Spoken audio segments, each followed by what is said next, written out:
Nas ribeiras de Sanfiz xa poucas uvas quedan por vendimar e esta fin de semana é previsible que se rematen a meirande parte das tarefas de recollida. O día de hoxe, algúns viticultores, os menos, estaban mans á obra para aproveitar unha das últimas xornadas secas e soleadas da semana. A entrada de uva nas adegas, que se adican de xeito profesional á produción de viños, absorben unha gran parte da colleita da Ribeira Sacra, pero compre reivindicar o traballo dos centros de colleiteiros que elaboran para o autoconsumo e contribúen a manter a paisaxe e a tradición vitivinícola. Algúns adican moito tempo á viña co fin de elaborar tamén caldos de calidade. É o caso destes vendimadores que iniciaron nestes últimos días a campaña. Higinio é da parroquia chantadina de Sanfiz, onde tamén posúe varios terreos en produción. Nos esperamos hasta ahora, hasta o final, porque, bueno, non tiña moita graduación hasta ahora, por o tempo, non, como viñera o clima, pois, e entonces, pois, bueno, estuvemos esperando agora para meter pa nós, non. A colocación en espaldeira parece dar bo resultado nesta parcela tendo en conta as condicións meteorolóxicas deste ano, no que, como sempre, foron decisivos os cuidados sobre o viñedo. O bon desto, de traballar así como en espaldera, non, hai que ir sacando as folliñas para que non se pudra, porque xa ves que non hai nada podre, non. Entón, eso requiere moito traballo, non? Pero, bueno, ao final, pois, ten a súa recompensa. Sacar follas e liberar os racimos é outra das tarefas de quen se preocupou pola colleita. Sacar as follas, a uva está máis ventilada, non se tocan os racimos, entón, aunque hai choivia, pois non se pega, non garda esa humedad. Se non, de outra maneira, pois pegarían os racimos e podriría. Vostede, por exemplo, no seu caso, fai viño para consumo propio e tamén creo que ten algo de viticultura para adegas, vende algo de viño. Sí, eu fago viño para vender tamén, non? Pero, bueno, en este caso este é para nós, non? Decidiron eso esperar, que graduación van tendo agora as uvas? Agora estarán sobre os 12 grados, 12 e medio. Este veciño conta, por exemplo, con 2 parcelas de viñedo no que medra a uva mencía da que se ocupa estes días.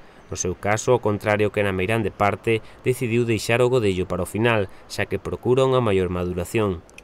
Ademais, parece ter claro que opta pola calidade, que neste caso ten que ir en detrimento da cantidade, xa que no caso do branco está máis afectado polos efectos das chuvias e perderá unha parte da colleita.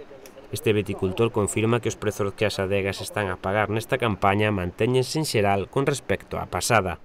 Bueno, en principio sí, houve algún que os baixou, pero, bueno, a uva que é de calidade e ten graduación, por exemplo, en Sober, se está pagando moi ben, non? Se está pagando dun 30 a un 40, hasta un 50, non? A que ten boa graduación, claro.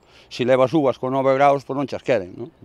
Eso é razonable, non? Higinio Vázquez di ser un amante da viticultura e vinicultura destas terras. Cando regresou da emigración hai aproximadamente 10 anos non tivo que pensalo moito para decidir dedicar unha boa parte do seu tempo á viña. Recuperei un pouco, pois, as de baixo que eran de meus pais e as outras plantadas de novo, non? Agora vai facer 4 anos estes viñedos. E, por exemplo, na súa actividade, digamos, anual, que supón o tema da viticultura? É dicir, é un aporte económico importante, unha actividade secundaria, terciaria? Bueno, é unha actividade secundaria, máis que nada casi como capricho, non? Por eso me gusta esperar, aunque tire parte da cosecha, non? Pero, bueno, me gusta facer viño de calidade, non?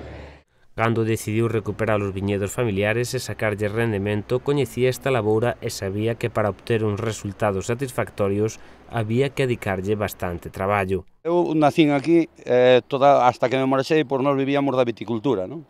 A nosa fonte de ingresos era o viño, aguardientes, entonces, pois, bueno, eso quedache dentro da sangre e, bueno, pois volves outra vez a túa infancia, non? Compensa? Compensa, sí, ten satisfacción, non? Económicamente non compensa, non? Porque se botas cuentas os días que tens que botar aquí, esta é unha ruína, non? Pero, bueno, eu, por exemplo, veño para aquí e disfruto máis aquí que estando en ningún outro sitio. Isto é viticultura heroica, non é? Isto, claro, se fora todo con maquinaria, pois estaría moi ben, non? Pero aquí é toda a man.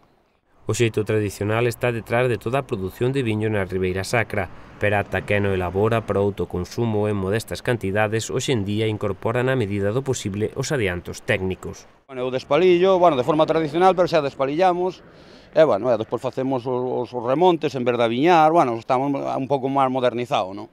Profesionalizarse un pouco. Sí, hai que andar cos tempos, non?